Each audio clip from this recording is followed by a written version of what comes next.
parent self-care. So my name is Adri Van Wantergem, and I'm the Assistant Manager of Education Programs at Pretend City. My specialty is in teaching and education. That's where my background lies.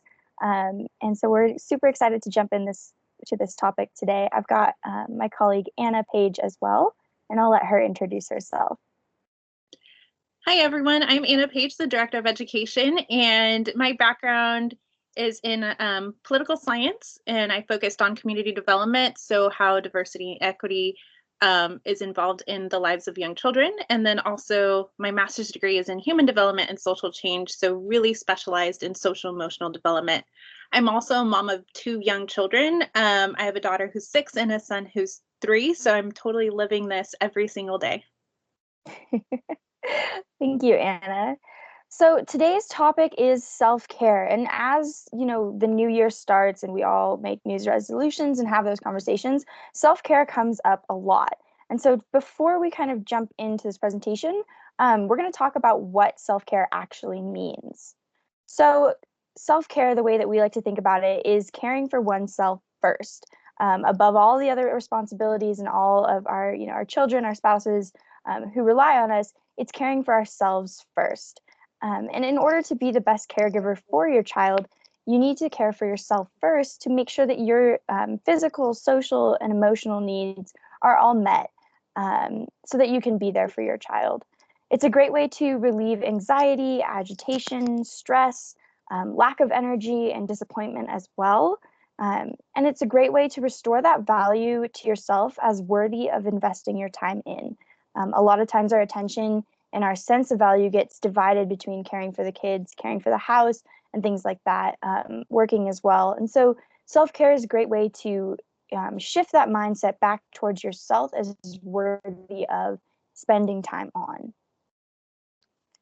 So Anna, yeah, go ahead. Sorry, why is self-care important for me? And a lot of times I feel that self-care is not something I should really have like on my plate. That when I think about self-care, there's so many other things that I would rather take care of first before taking care of myself.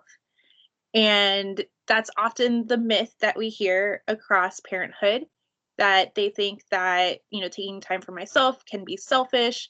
And we have long to-do lists. So sometimes I feel like in order to feel stress-free, I have to take care of everything else that is on my plate before taking care of myself.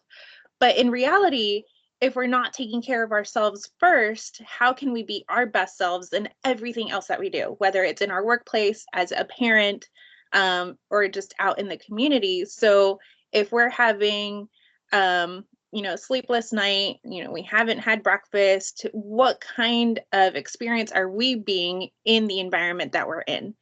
And so this is something that I have to constantly repeat to myself, because if we're not healthy, then the rest of our environment's not healthy.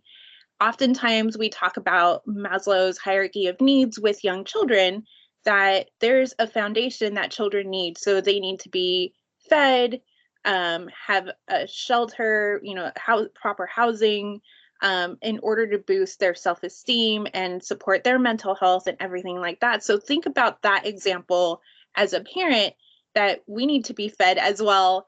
Have our morning coffee, whatever your routine is to support yourself in order to have a smooth transition, and support your children. Awesome. And so a lot of times the problem that we encounter with prioritizing ourselves first, is that we simply just don't have time between taking care of the children, sending them off to their next activities, between working, caring for the house. There's just a lot to get done in one day. And the way that we can tackle this in regards to self-care is a shift in perspective. It's not necessarily where can I squeeze in, a 3-hour yoga class to take care of my physical needs today. It's more along the lines of where do I have time for just a few minutes to spend focusing on myself? Have I talked to any friends today? Have I checked in with my mental health and my mental well-being? Have I eaten, like Anna said before? do I have time to squeeze in just a few minutes to redirect that focus back inwards? And a lot of times this is done through checking our priorities. So when we do have those spare few minutes, where are we spending them? Are we consumed by social media? Are we in front of a screen? Are we using technology?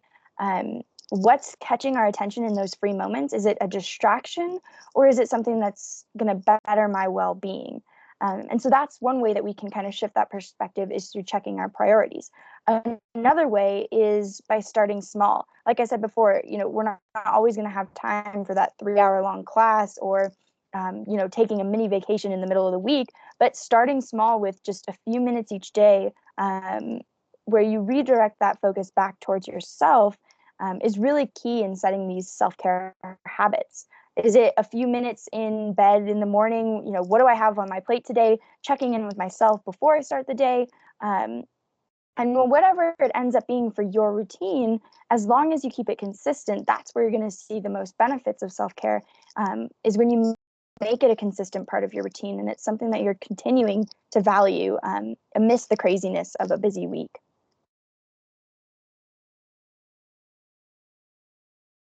So Anna's going to jump into why self-care is important for my children, right? So we've covered what it's important for myself, but how does this affect my kids? Right. Thank you, Adri. So self-care will allow me as a parent become more attentive, be present in the moment, calm, be calm in high stress situations, and be dependable and available for my children. So I think we've all experienced a version of a tantrum, or, that our child's having a challenging time. And as the grown up in that situation, how do we respond when our child's having a challenging time? So self care will help my perspective change, where I'm able to support them through that process rather than also being frustrated in that situation.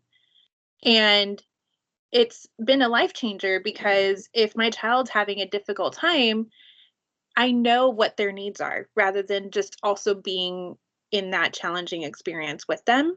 So instead of um, potentially yelling, or walking away or anything like that, I'm able to just even sit with them while they're having that challenging time, and know that we're on their time.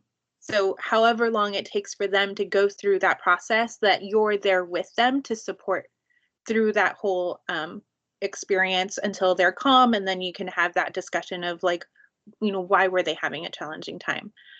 I think that I've been able to catch more like inspirational moments with my children when I had self-care myself, whether it's like the little conversations that we have in the car, or how they're in awe of like how the clouds are moving, or how they play, or even just listening to their interactions while they're playing.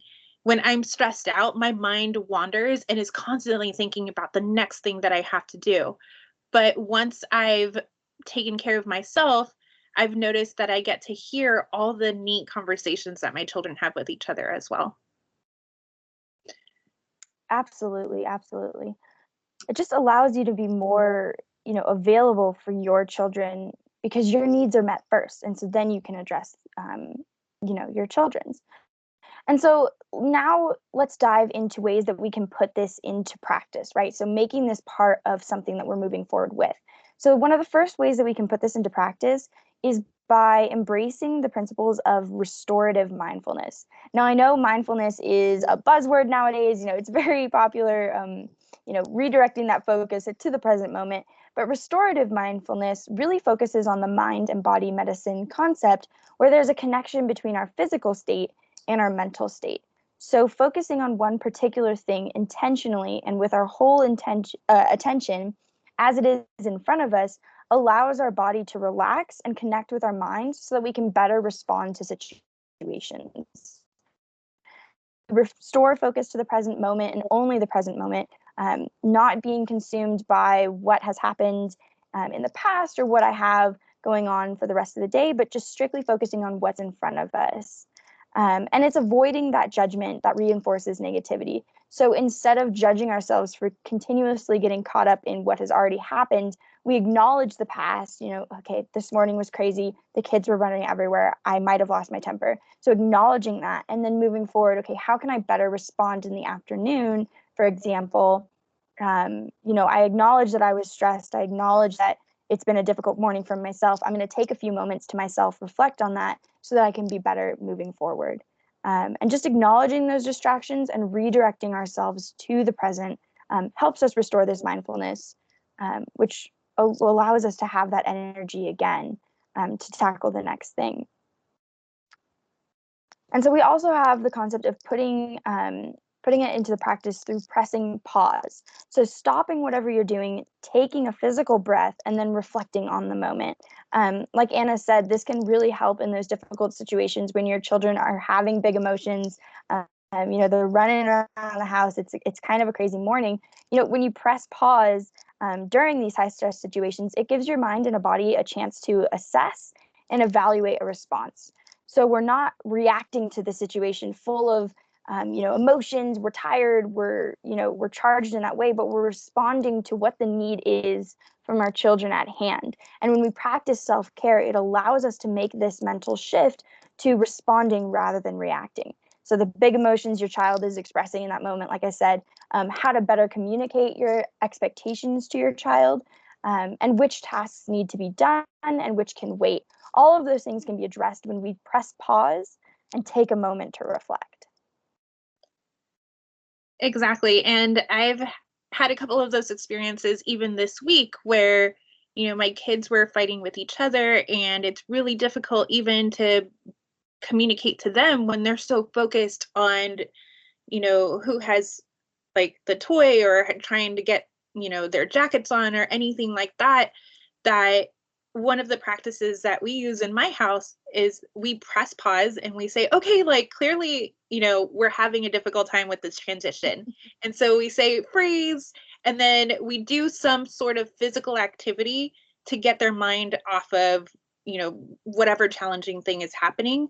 And so we say pause or freeze, we jump up and down, we do a little wiggle, and then we continue with our day. So whatever task we were trying to strive for, and then we move on and we have an easier transition without the anger and frustration and everything like that. Something else that we put into practice is trying to get that alone time. I know that when we were talking about guilt and we're trying to do self-care, something that came to mind when I first started practicing self-care was I can do self-care with my kids. If I need to go outside, then I'll do it with my children. If I need to do, like something that practice mindfulness, then I can do it with my kids. But alone time also relieves a lot of stress because then it sets your mind to yourself.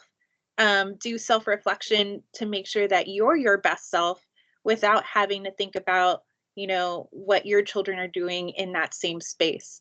So, however you practice that, I know for myself, it's being able to reflect morning and evening on the things that were successful, not successful, so that I can be a better person the next day.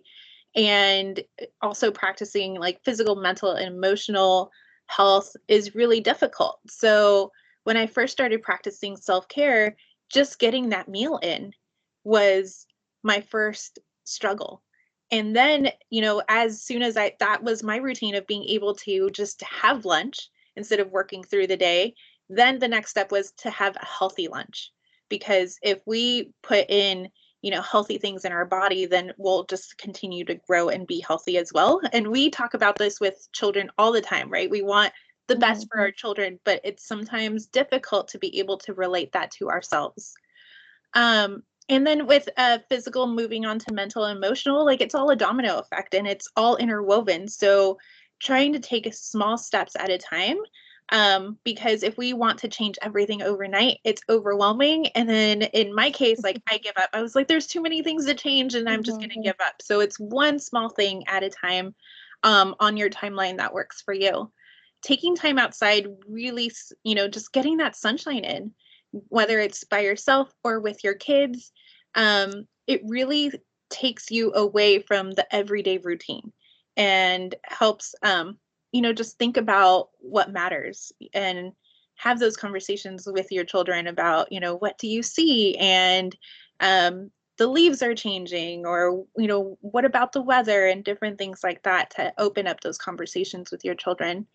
And then sometimes, even taking yourself on a date. So whatever you want to do, um, this one's the most difficult one, especially for me, because it's like, well, I could be watching a movie with my kids, but instead I'm watching a movie by myself. But it helps. You want to be able to reframe your mindset to be your best self. And then also participate in activities that bring you joy. So one of my New Year's resolution is to read more books. And realistically, that doesn't fit into my schedule. So how will we make that work? Something that I started working on self-care this last year was taking more walks. So now when I take my lunchtime walk, I'm listening to an audiobook. So I may not be reading, but at least it's a small step towards something that I want to do that brings me joy. Absolutely. Thank you for sharing, Anna. And lastly, the biggest thing with self-care is it's a shift in mindset. And so I'm going to talk briefly about the power of forgiveness with this mindset. It's changing the perspective of what is important in our lives.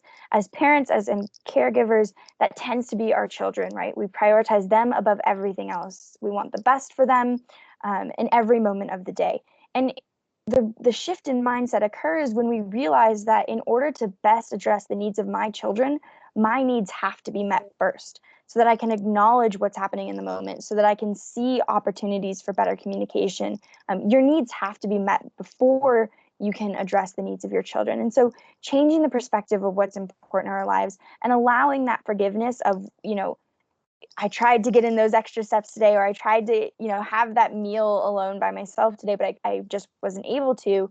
Acknowledging that the effort was there, and then again, starting small and remaining consistent, and just forgiving ourselves and showing us that mental and social emotional courtesy of, this is something new, this is going to be something foreign, but it is so important.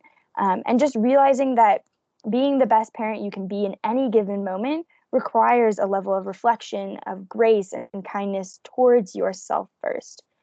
So that is kind of where we're leaving it today, with just a brief kind of overview of self-care, why it's super important, why it's so beneficial for our children. If you would like more information on parenting resources and this topic in general, be sure to visit pretendcity.org's website.